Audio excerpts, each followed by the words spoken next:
बिस्मिल्लाहिर्रहमानिर्रहीम। मैं मोहम्मद अमीन देसी किचन है तुहाडी खिदमत च हाज़र। आज तुहाडे लिए मैं जो रेसिपी लेके आया जी वो है माँ की दाल गोश्त।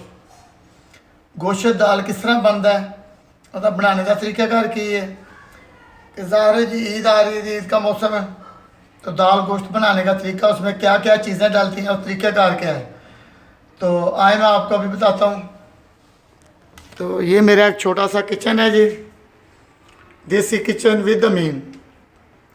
तो बराए मेहरबानी करके आप सब्सक्राइब लाइक भी ज़रूर किया करें, क्यों मैं आपके लिए नई नई डिशें बना रहा हूँ।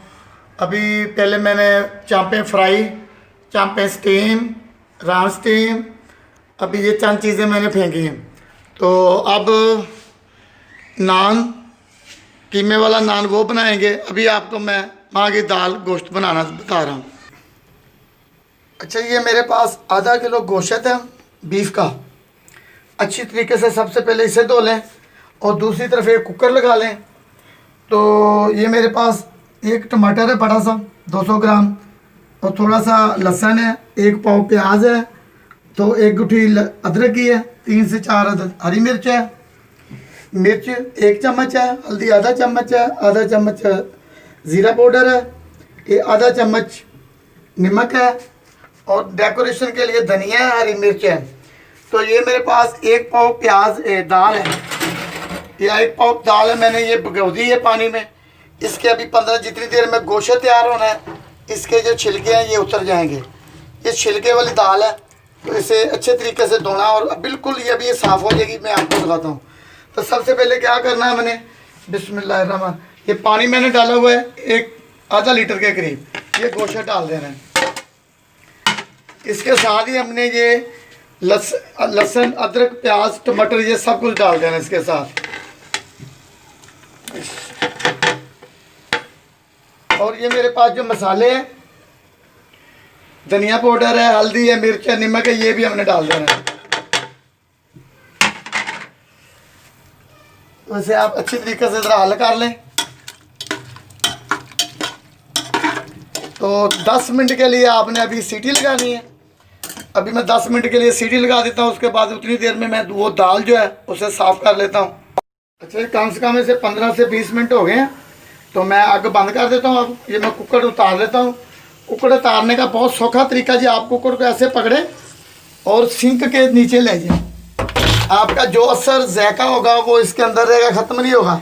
कुछ लोग सीटी उतार लेते हैं, ये देखें ना, ये देखें, इसका सारा फ्लेवर जो है ना इसके अंदर रहेगा। पानी डाल दें, ज़रा प्याज से करें। तो दूसरी तरफ मैंने ये देखें दाल अच्छी तरीके से साफ़ कर ली है, कुछ थोड़ी सी रह गई है, ये इसका छिलका उतार लिया। कम से कम 1.5 से 2 घंटे दाल आपने भिगोनी है ये। उसके बाद 2-3 पानी अच्छे तरीके से धोएं, इसका छिलका उतर जाएगा। तो अब ये मैं गोश्त निकाल रहा हूँ किसी और कढ़ाई में। तो अच्छा जी, ये मैंने गोश्त निकाल लिया। अभी इसमें पानी है, तो पानी होना चाहिए, कोई मसला नहीं, गोश्त गल गया अच्छे तरीके से। तो अब मैं इसमें थोड़ा सा घी डाल देता हूँ, 3 से 4 चम्मच।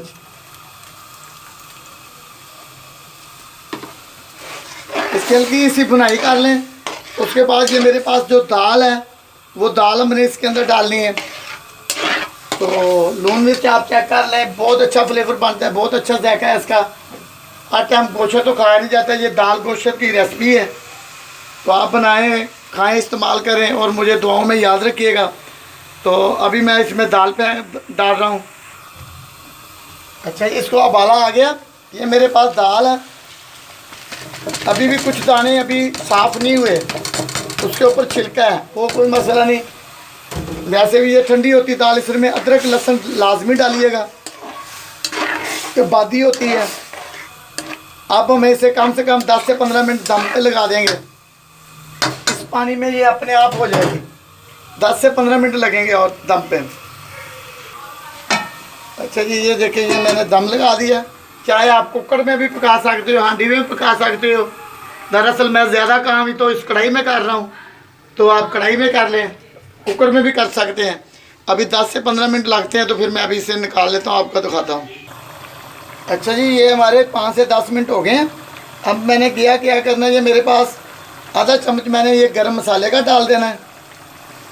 अब ये दाल तैयार हो गई है तो इसे किसी अच्छे बर्तन में निकाल लेते हैं। लिहाजा बराए मेहरबानी करके अल्लाह आपकी खैर करे, हमें लाइक सब्सक्राइब ज़रूर कीजिएगा।